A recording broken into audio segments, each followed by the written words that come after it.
সপ্তম শ্রেণীর শিক্ষার্থী বন্ধুদের আগামী 2024 সালের বার্ষিক পরীক্ষার বিষয়ে আলোচনা করব। সেখানে তাদের পরীক্ষার সিলেবাস অর্থাৎ ইতিহাস ও সামাজিক বিজ্ঞান বিষয়ের সিলেবাস, পরীক্ষার প্রশ্নপত্র, নমুনা এবং উত্তর কিভাবে লিখতে হবে এ বিষয়ে আজকের এই ভিডিওটি হতে চলেছে। তো বন্ধুরা, ভিডিওটি সম্পূর্ণ দেখলে তোমরা অবশ্যই একটি ভালো ধারণা তৈরি করতে পারবে এবং তার ভিত্তিতে তোমরা পরীক্ষা অবশ্যই ভালো দিতে পারবে।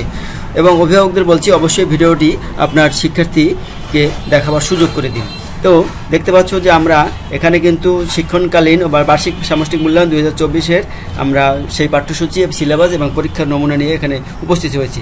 তো প্রথমে বার্ষিক পরীক্ষার সংক্ষিপ্ত পাঠ্যসূচি অর্থাৎ সিলেবাসটা যদি আমরা একটু দেখি, এখানে দেখতে পাচ্ছ যে ক্রমিক নম্বর, এখানে অভিজ্ঞতার নাম অর্থাৎ এগুলো হচ্ছে অধ্যায়।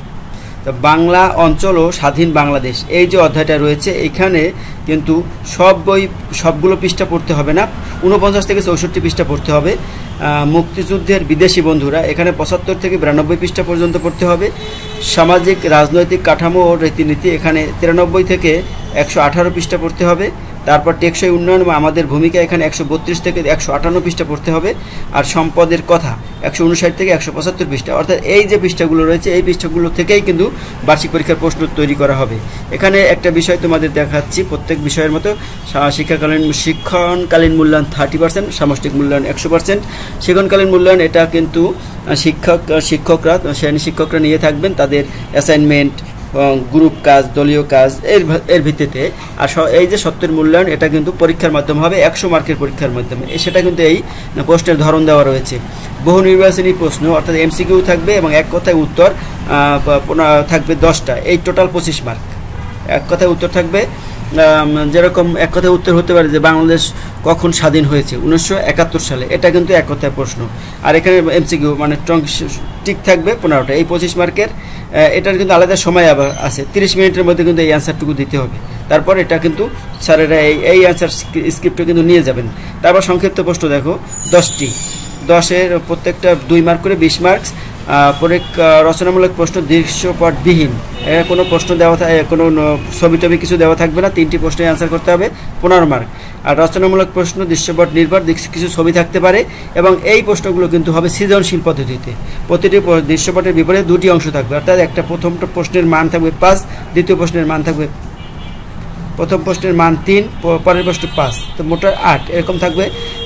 5টি প্রশ্নের অ্যান্সার করতে 40 মার্কে, টোটাল 100 মার্কের পরীক্ষা হবে 3 ঘন্টায়। এবং শিক্ষণকালীন মূল্যায়ন যে বলছিলাম, সেখানে দেখো কি বিষয়গুলো দেওয়া হবে। স্যারেরা যে কাজগুলোর উপর বেশি জোর দিবেন, অ্যাসাইনমেন্ট, ব্যবহারিক কাজ, পোস্টার বা দেয়াল পত্রিকা, এগুলোতে পারদর্শিতা। তারপর অনুসন্ধানমূলক কাজ, প্রকল্প, প্রতিবেদন, উপস্থাপন, এগুলোতে 10 মার্ক থাকবে। এবং শ্রেণীর কাজ, দলগত কাজ, ছক পূরণ, বক্স পূরণ, মানে শিক্ষকদের তাদের কাজের মাধ্যমে তাদেরকে খুশি করাটা এখানে কিন্তু খুবই জরুরি।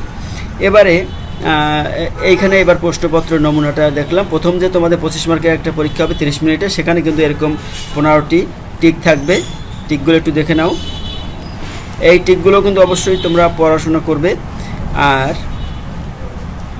এইখানে দেখো যে এই 15টা টিক শেষ হলো।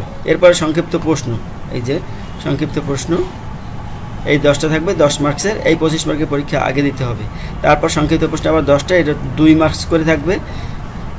তারপরে রচনামূলক প্রশ্নের প্রথম 3টে প্রশ্নের অ্যান্সার করতে হবে। এই যে 3টা প্রশ্নের দেখতে পাচ্ছ, মুক্তিযুদ্ধে গণমাধ্যমের মুক্তি ভূমিকা বর্ণনা করো।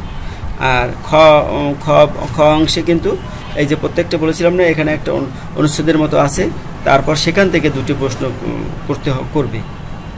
এই যে প্রত্যেকটার সৃজনশীল সিস্টেমের প্রশ্ন। তো এখান থেকে আমাদের 5টি প্রশ্নের অ্যান্সার করতে হবে, 5 আর 40-এর, কিন্তু প্রশ্ন থাকবে বেশি। এমসিকিউর উত্তরগুলো এখান থেকে দেখে নিতে পারো। এক কথায় উত্তরগুলো দেখো, এক কথায় উত্তরগুলো এক লাইনেই হয়েছে, মানে একটা অক্ষরে হয়েছে। আর